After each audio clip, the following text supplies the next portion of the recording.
Поштувани пријатели, би сакал да споделам една прекрасна вест со сите вас.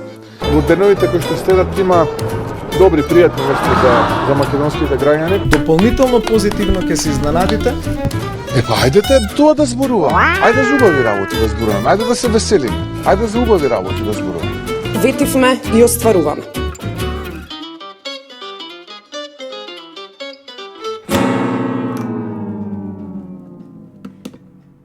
Што е ова бе на Инфомакс? Само лоши работи, само негативни вести. Ајде да го послушаме малку премиерот и да се изборуваме за убави работи. Добро вечер. Гледате срекни вести на Инфомакс. Еве што ја одбележа минатата недела. Пратениците ова година си поделија пари за патни трошоци. Поточно 14,4 милиони денари. Прв на листата е пратеникот од ВМРО-ДПМН е Кире Божиновски од Битола, а зад него е неговиот сопартиец и минатогодишен првак Петар Ристевски од Трелин. Трет е поранешниот собраниски спикер и пратеник од СДСМ Јован Митрески од Струга.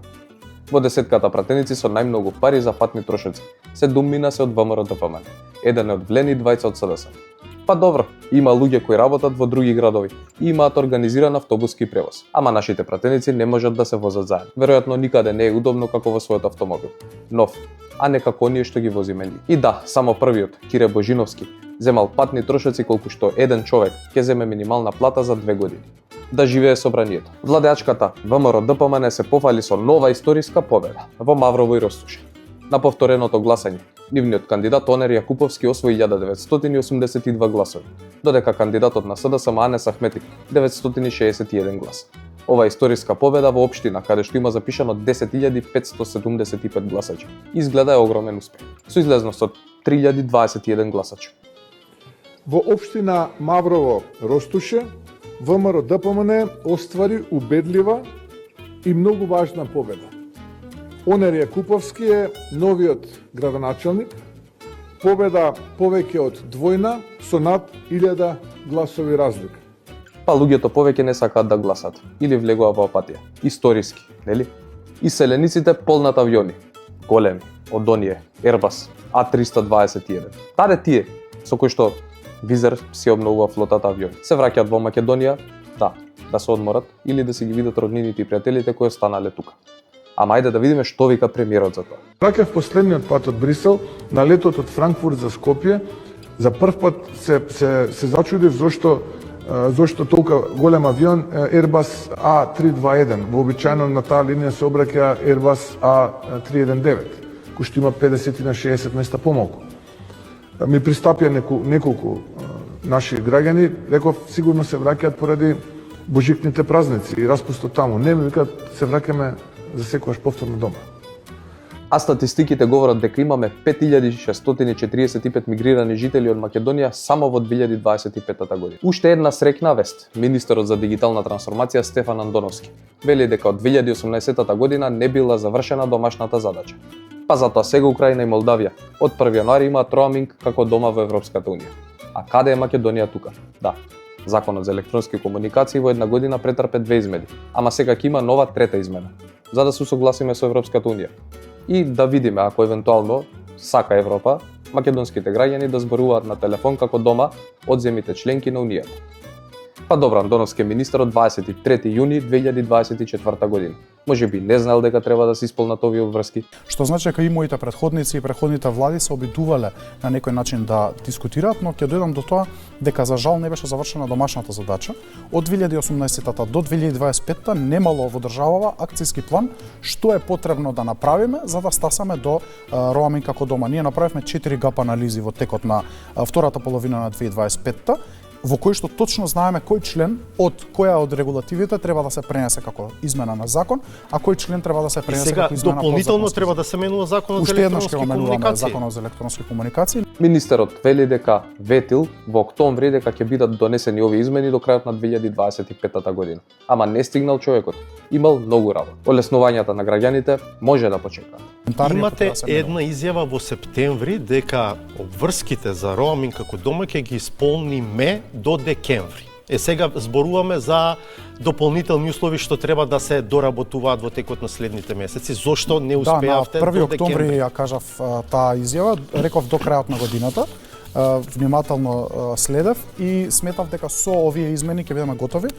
Можеби некоја техничка моја можеби грешка, но си дозволив да го проложам рокот до втората половина на февруари ќе бидеме готови. Ајде да ги почекаме и овие политики.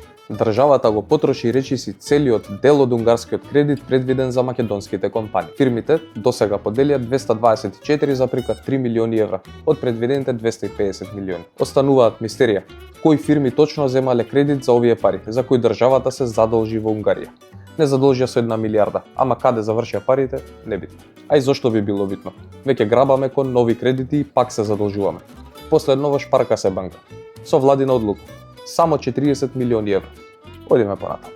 Во четвртата економија во светот треба да се работи 16,6 години за да се купи стан од 60 метри квадрат. Секако ако целата плата ја заштедувате само за станот.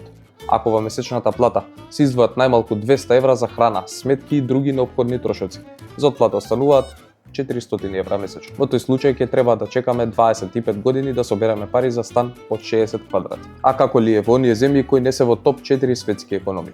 Македонија е предпоследна во регионот со минимална плата, со 397 евра, пред ничиме дури пред Косово. Највисоката минимална плата има во Црна Гора 600 евра, потоа во Србија помеѓу 505 и 580 евра, зависи од тоа колку работни часови имал месецот.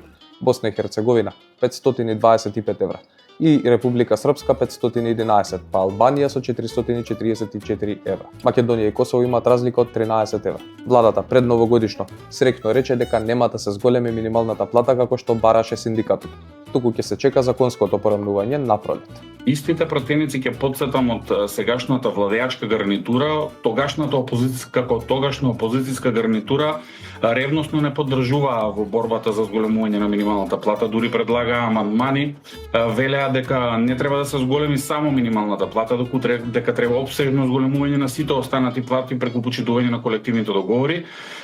Поднесуваа амандмани кога Сојузот на синдикати на Македонија поднесуваше предлози до пратениците во собранието и на таков начин ќе потсетам во 2022 година е сменета методологијата и минималната плата тогаш се зголеми од 15 на 18 денари или за неполни 4 години се зголеми за близу 9200 денари, но тоа не е доволно. Разочарува тоа што истите луѓе кои тогаш велеа дека не се предизвикува инфлација со растот на минималната плата, денес го велат спротивното и кажуваат дека само минималната плата, односно само ниските работнички плати ќе ја предизвикаат инфлацијата во Македонија, но од друга страна 2.500 евра функционерски плати кои можат да си дозволат 2.500 синдикални минимални кошници со една функционерска плата нема да подгреат инфлација.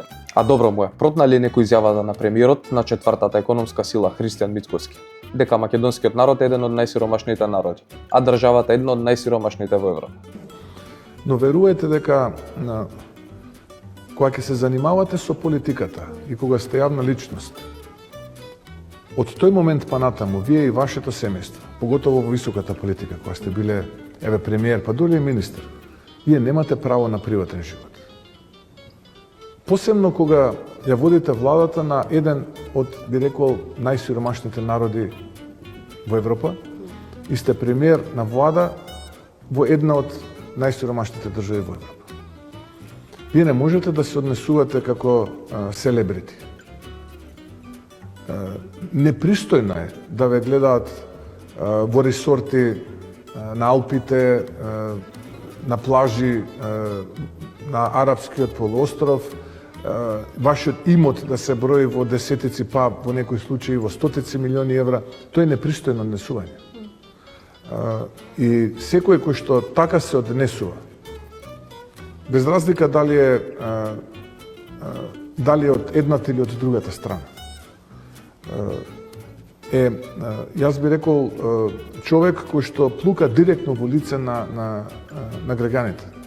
Тој човек нема морални никакви квалитети и порано или подоцна, сето тоа ќе му излезе низ нос.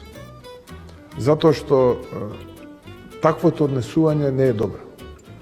И кога веќе можеме да живееме со минималната плата, падна одлука и да се полни буџетот од цигарите. Ќе не казнуваат на автобуска, пред влезови на болници, пред студентски домови и игротеки, а ќе не казнуваат и ако пушиме на работа.